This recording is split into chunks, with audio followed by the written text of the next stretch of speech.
একদিকে যখন বাদ যাওয়ার তালিকা রয়েছে, তার পাশাপাশি কিন্তু বিবেচনাধীন সেই তালিকাও দীর্ঘ রয়েছে। আর এবার বিবেচনাধীনের তালিকায় কিন্তু আরো একজন সরকারি অফিসার, খোদ বিডিও।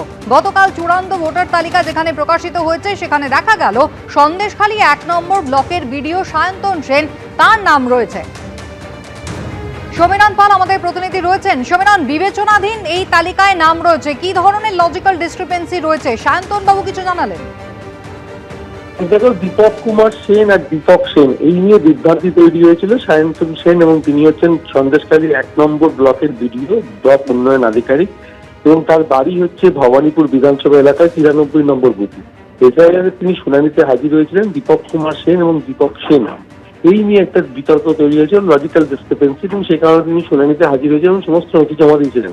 কিন্তু গতকাল যে চূড়ান্ত তালিকা বেরিয়েছে, সেখানে দেখা যাচ্ছে যে 386 নম্বরে যার নাম রয়েছে সায়ন্তন সেন, তার নামটি বিবেচনাধীন বলে উল্লেখ করা হয়েছে এবং খোদ সরকারি আধিকারিক তার নাম বিবেচনাধীন, এবং তিনি সরকারি আধিকারিক হওয়া সত্ত্বেও তিনি শুনানিতে হাজির হয়েছিলেন। তিনি ভবানীপুরে বিধানসভার তিনি ভোটার, এবং সেক্ষেত্রে তিনি প্রয়োজনীয় নথিপত্র জমা দিয়েছিলেন। এবং দীপক কুমার সেন এবং দীপক সেন এই নিয়ে একটা বিতর্ক ছিল, লজিক্যাল ডিসক্রিপেন্সির কারণেই তিনি এসআইআর শুনানিতে হাজির হয়েছিলেন। তারপরে যখন গতকাল চূড়ান্ত তালিকা প্রকাশিত হচ্ছে, সেখানে দেখা যাচ্ছে যে তার নাম বিবেচনাধীনের তালিকায় রয়েছে, অর্থাৎ যিনি সরকারি আধিকারিক, যিনি এসআইআর প্রক্রিয়ার সঙ্গে যুক্ত সন্দেশখালী 1 নম্বর ব্লক, অর্থাৎ উত্তর 24 পরগনার প্রত্যন্ত নদী জেলা একটা এলাকা, সেখানকার ব্লক উন্নয়ন আধিকারিক, সেখানে তিনি সেই ব্যস্ততার মধ্যেও তিনি এসআইআর শুনানিতে হাজির হয়েছিলেন। কিন্তু হাজিরা দেওয়ার পরেও তার নাম বিবেচনাধীন রয়েছে চূড়ান্ত ভোটার তালিকায়। সমীরণ, ধন্যবাদ।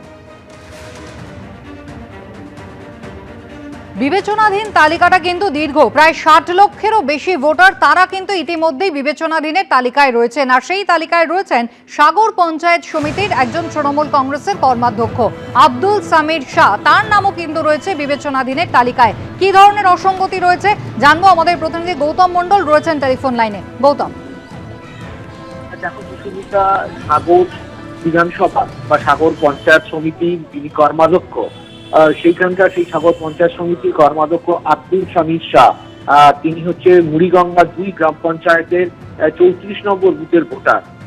তার নাম গতকাল যখন চূড়ান্ত তালিকা প্রকাশ হলো, সেখানে দেখা যাচ্ছে বিবেচনাধীন রয়েছে।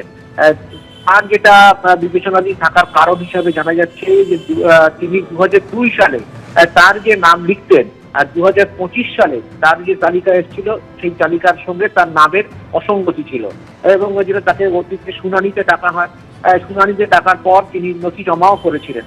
কিন্তু দেখা গেল গতকাল যখন চূড়ান্ত তালিকা প্রকাশ হলো, সেখানে আব্দুল সামির শাহ নামটা বিবেচনাধীন হিসেবে দেখানো হয়েছে। এবং এই ঘটনায় রীতিমতো চাঞ্চল্য ছড়িয়েছে সাগর এলাকায়। বিশেষ করে তিনি একজন প্রভাবশালী রাজনৈতিক নেতা এবং টানা 8 বছর তিনি সাগর পঞ্চায়েত সমিতির কর্মাধ্যক্ষ পদে রয়েছেন। সব মিলিয়ে বলা যেতে পারে যে এই যে দক্ষিণ 24 পরগনায় প্রায় 5 লক্ষেরও বেশি মানুষ বিবেচনাধীন আছেন, তার মধ্যে আব্দুল সামির শাহ তিনিও একজন।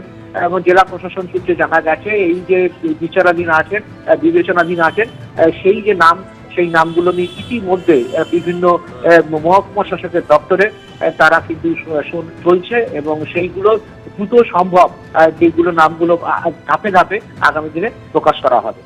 ধন্যবাদ।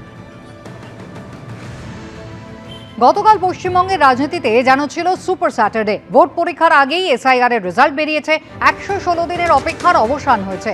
নির্বাচন কমিশনের পরিসংখ্যান অনুযায়ী গতকাল প্রথম ধাপে যে চূড়ান্ত ভোটার তালিকা বেরিয়েছে, তাতে 63.5 লক্ষেরও বেশি নাম বাদ পড়েছে।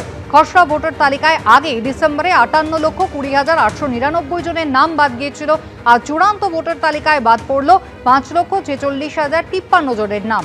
দুই মিলে বাদ পড়ার সংখ্যা হলো 63,66,952। লজিক্যাল ডিসক্রিপেন্সির তালিকায় থাকা 60,06,675 জনের নাম এখনো বিবেচনাধীন রয়েছেন, অর্থাৎ সব মিলিয়ে 1 কোটিরও বেশি ভোটারের ভোটাধিকার আপাতত প্রশ্নের মুখে।